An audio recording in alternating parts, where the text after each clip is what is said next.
This is the Scarborough Rapid Transit, or SRT, or TTC Subway Line 3. The SRT is a 6-stop light metro line in Toronto, and the SRT is being ripped out. This puts Toronto in an unfortunate category of cities. We didn't rip out the streetcars, but we are ripping out rapid transit. Looking at the stations on the line, most are not heavily used, but I actually find them among the nicer stations in Toronto, especially Midland Station, which is a really nicely designed station that has a super convenient connection to the 57 Midland bus. I actually have been a regular Scarborough Rapid Transit user in the past, and I use the 57 Midland a lot. That this is happening is surprising and unfortunate. But why is it happening? What is replacing the SRT, and what does the future hold? Let's dive into it.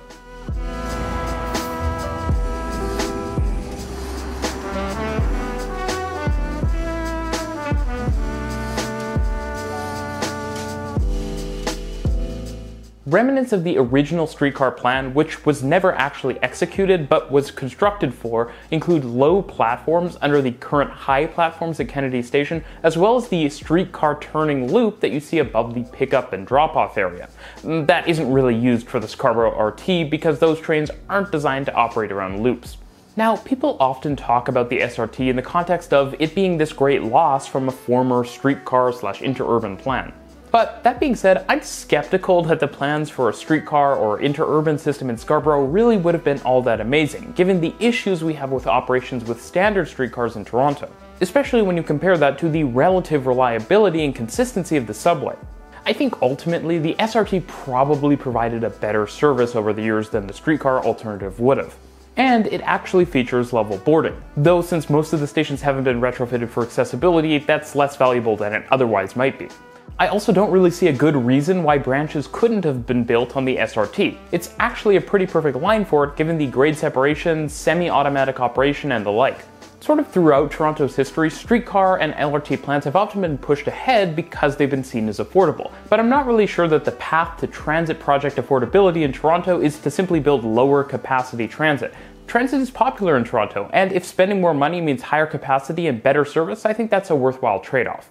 Unfortunately, the SRT has had little love in the past few decades. The trains haven't been replaced, and the infrastructure doesn't feel all that well cared for. Stations also haven't really been upgraded, despite the fact that it should be really cost-effective, since they're all above ground. There's also been highly limited development adjacent to the SRT itself, despite the fact that areas which are near the SRT but not directly adjacent to stations, like near Agincourt Go, for example, have gotten a lot of development. Now, in the last couple of years, people have complained about the SRT a lot, but those complaints don't always feel super reasonable to me, remembering that I did regularly ride it for a long time. One of the complaints you do see is that the trains on the line are loud, and this is true and also not necessarily true. The trains are loud, particularly going around the corner at Kennedy Station, which is sort of inevitable because it's incredibly sharp. But I think that's the main place on the line where noise is a major annoyance, and I think the noise is less an annoyance for people on the train as it is for people standing at the bus platforms at Kennedy Station, where it sort of sounds like the station is going to fall apart every time an SRT train arrives or departs. Ultimately, there are sharp corners on the subway network on Line 1 as well, and squealing metal wheels or squealing metal wheels. Another interesting topic that does get frequently discussed is the bad transfer at Kennedy Station, and it isn't great. But something I've always found a little strange is the way the transfers are organized. There's a pretty high quality path from the SRT down to the subway that requires you to go down one escalator, turn 180 degrees, and then go down a second escalator. That might have been considered bad by the context of the time that the SRT was constructed, but given the multiple escalators and staircases required for a lot of the new transfers we're building, I'm not sure that this is actually that bad. The issue, I think, is that these escalators were used in the down direction. It seems way more logical to me that they should have been swapped around, allowing for a much easier journey up to the SRT and a slightly longer trip down to Line 2 using the stairs. The SRT, while it has been shut down a lot more in recent years because it's just getting so old, has historically actually also been super reliable, much more so than Line 1 and 2. And it is short, but I think to some extent we forget that the technology isn't actually very bad. I think the main issues is that it just hasn't gotten the care and attention that the other lines on the system have had, and its trains are the oldest on the system by over a decade.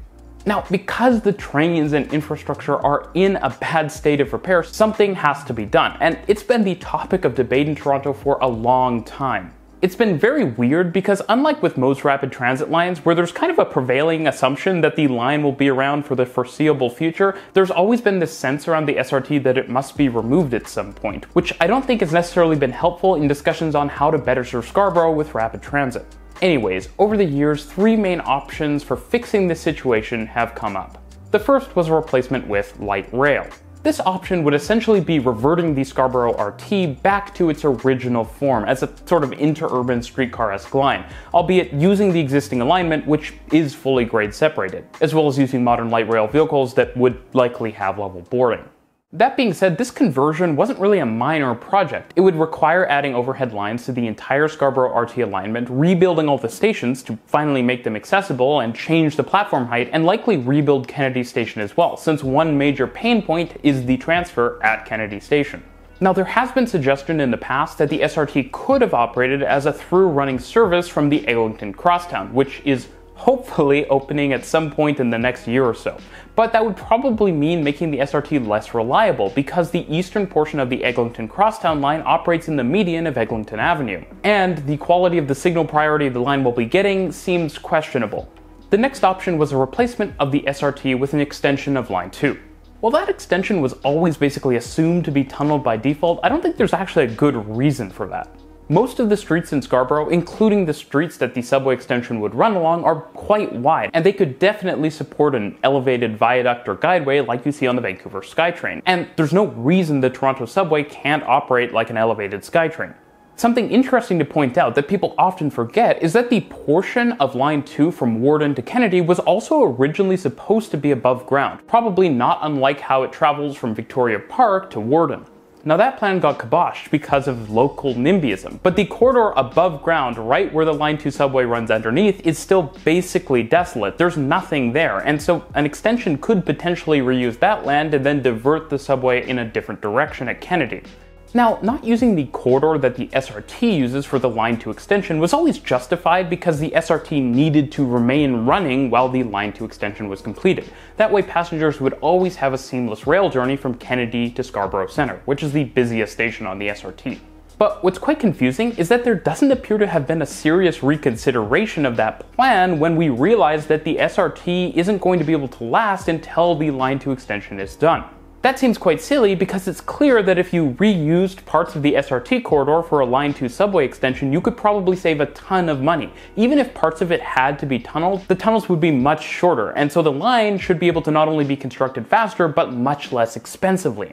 What's so weird is that while we do have a tunnel boring machine in Scarborough now for the Line 2 extension, the Scarborough RT probably isn't even going to survive for another year. So just as we're starting construction for the Line 2 extension, the SRT will close down. And it feels like a missed opportunity not to use the land from the SRT for the Line 2 extension. Now, the subway plan has always been somewhat unpopular because it would feature less stops than the SRT. There doesn't seem to be much of an acknowledgement that most of the SRT stops don't get that much use. Scarborough Town Centre actually is fairly well used because it's a densifying suburban town centre and actually a major bus hub. But with the other stations, we're not necessarily losing a ton.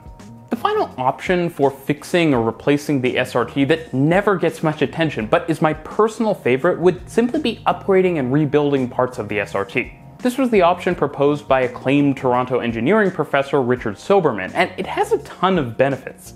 Now, it is potentially inferior to the subway and LRT plans in that it wouldn't have through service beyond Kennedy Station from day one, but there's no reason the SRT couldn't have been extended further to the west, south, or southwest in the future if it was upgraded. And a complete reinvigoration of the SRT would probably have been the least expensive option, less expensive than building big new subway tunnels for a Line 2 extension, and less expensive than the LRT option because it would require a lot less modification of the line, with major construction only really required at Kennedy, which would provide an opportunity to consider how the line might be extended in the future and build a better terminal for it.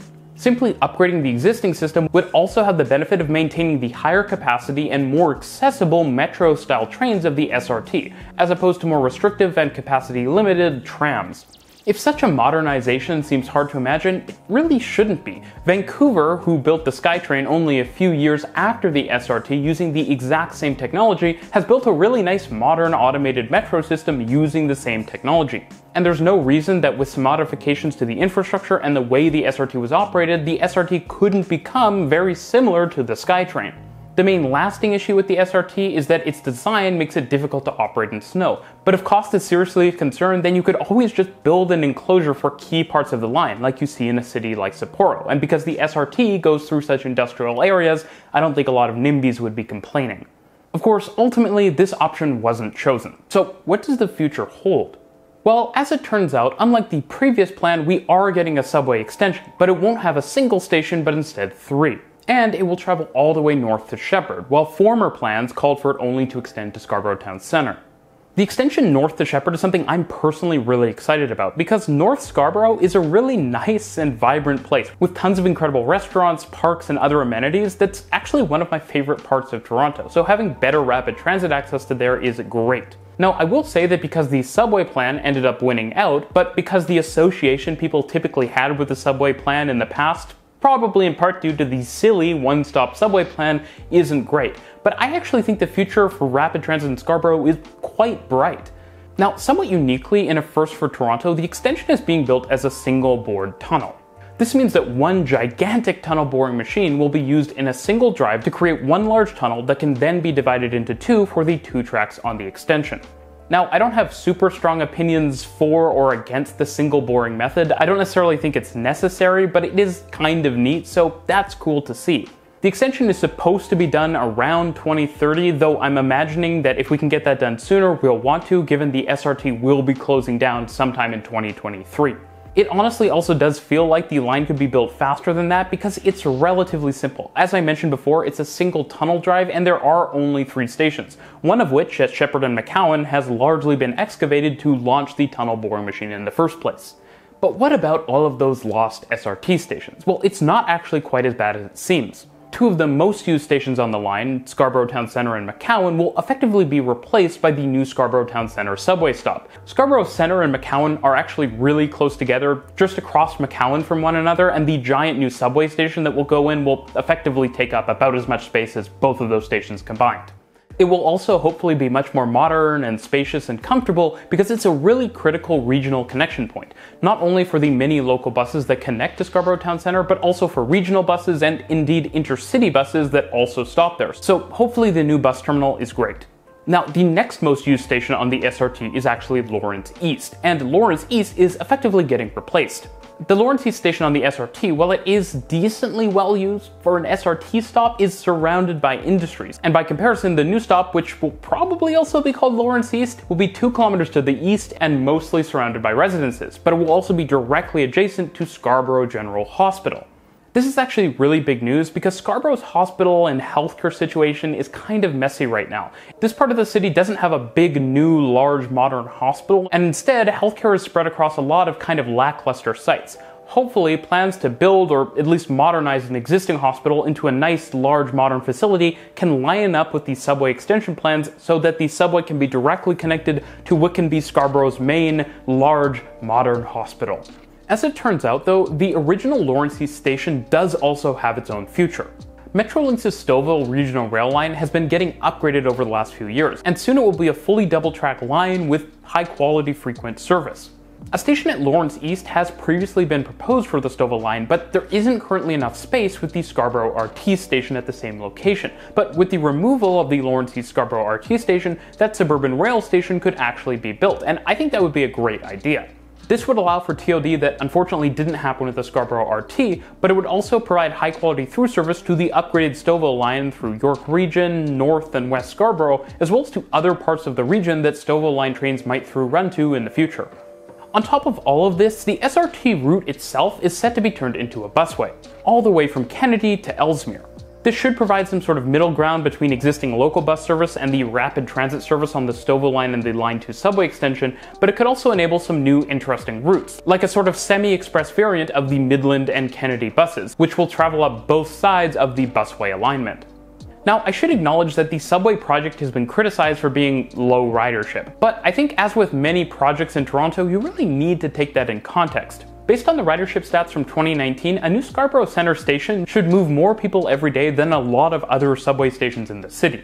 And that's before considering increased ridership from the development of Scarborough Town Centre, the new Durham-Scarborough BRT, feed-in ridership from the Stouffville line and the Eglinton Crosstown, and any other potential downstream transit improvements. And that's before you even consider that it will just be more convenient to get to other parts of the city, now that you'll have a direct train from Scarborough to Bloor-Yonge and into Etobicoke.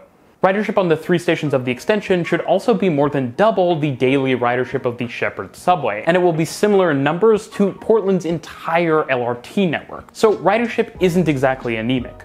All in all, I am a bit sad that we're losing the SRT, but I think the future for Scarborough is going to be a lot better. Thanks for watching.